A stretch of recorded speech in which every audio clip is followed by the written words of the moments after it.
मध्य प्रदेश में चुनाव की तारीखों के ऐलान के साथ ही चुनावी बिगुल बच गया है।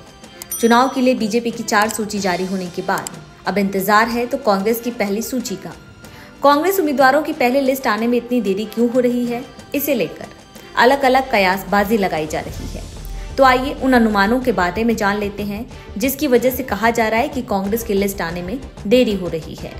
बीजेपी में जो बवंडर हुआ, कांग्रेस उससे बचना चाहती है। माना जा रहा है कि बीजेपी की 4 लिस्ट आने के बाद जिस तरह अलग अलग जगहों पर उम्मीदवारों का विरोध हो रहा है, उसे देखते हुए कांग्रेस ऐसी परिस्थिति से बचने के लिए लिस्ट लाने में देरी कर रही है ताकि पूरी जमीनी हकीकत जानने के बाद उम्मीदवारों का चयन हो। कांग्रेस के नेताओं का मानना है कि जिनके भी नामों की घोषणा की जाए उस पर सर्वसम्मति बने।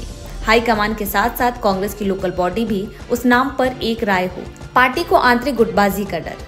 दरअसल बीते दिनों सत्ताधारी पार्टी बीजेपी के कई नेता अपने सैकड़ों समर्थकों के साथ कांग्रेस में इस भरोसे के साथ शामिल हुए थे कि उन्हें विधानसभा चुनाव में कांग्रेस पार्टी की ओर से टिकट मिलेगा।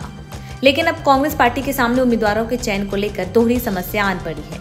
पहली ये कि अगर पार्टी बीजेपी से आए नेताओं को टिकट देती है तो पार्टी के पुराने वफादार नेता और कार्यकर्ता नाराज हो सकते हैं, और अगर पार्टी बीजेपी से आए नेताओं को टिकट नहीं देती है तो बीजेपी नेताओं की घर वापसी की संभावनाएं बन सकती हैं। स्क्रीनिंग कमेटी के बनने में हुई देरी। उम्मीदवारों के चयन के लिए स्क्रीनिंग कमेटी के गठन में देरी हुई, जिसकी वजह से कांग्रेस की लिस्ट आने में देरी हो रही है। 2 सितंबर को तो स्क्रीनिंग कमेटी की पहली बैठक हुई है। स्क्रीनिंग कमेटी ने टिकट के दावेदारों के जो नाम फाइनल किए हैं उस सूची को कांग्रेस वर्किंग कमेटी को भेजा गया है। अब जब पूरी तरह से हाईकमान भेजी गई सूची से संतुष्ट होगा, उसके बाद ये टिकट फाइनल किए जाएंगे, और इतना सब कुछ होने में माना जा रहा है कि 15 सितंबर तक का वक्त लग सकता है। टिकट बंटवारे का आचार संहिता कनेक्शन। कांग्रेस मौजूदा विधायकों के टिकट काटने का जोखिम उठाने की बजाय टिकट वितरण में देरी कर रही है। ऐसी खबर है कि कांग्रेस पार्टी इस बात को लेकर मंथन कर रही है कि आचार संहिता लगने के बाद टिकटों की घोषणा की जाए ताकि मौजूदा विधायकों की नाराजगी का ज्यादा नुकसान न उठाना पड़े।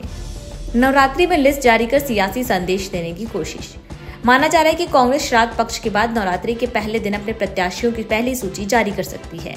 राजनीतिक जानकारों का कहना है कि सूची जारी करने के पीछे हो सकता है कि कांग्रेस की कोई रणनीति हो। अगर पार्टी नवरात्रि में उम्मीदवारों की घोषणा करती है तो ये पार्टी का हिंदुत्व कार्ड साबित होगा।